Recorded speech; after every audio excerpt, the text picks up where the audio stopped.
I'm pleading with you for a moment to understand what's going on in your life according to the scriptures, that when we sin, we feel guilt and fear and shame and sorrow. And this is the judgment of God upon sinners.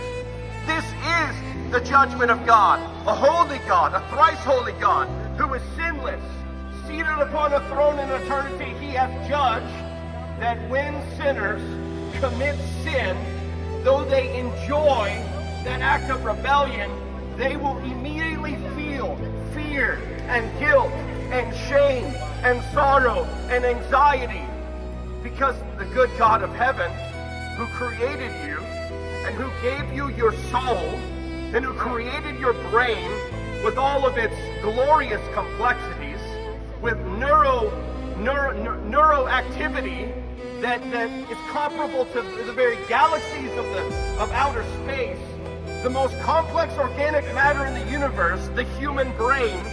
The great God of heaven made you so that you could know Him and walk with Him and love Him. And He is not a sinner.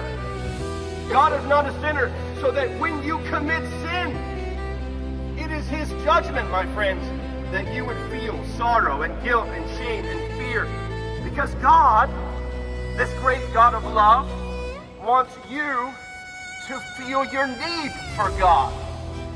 This great God of love, this great God of holiness, this great God of eternity, the creator of the heavens and the earth, He wants you to feel your need for God. And the way that we feel our need for God is that when we sin, our conscience corrects us. And our conscience reproves us, so that we feel that we have done something wrong, that we feel that we have sinned against God and man.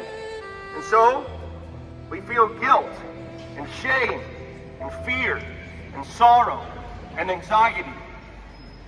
And you can run to your local psychologist, and he can give you godless philosophies of therapy, endless therapy sessions. And you can run to your local psychiatrist, and he can give you stimulations and sedations, man-made synthetic drugs to stimulate or sedate your brain, but it's not going to solve the problem.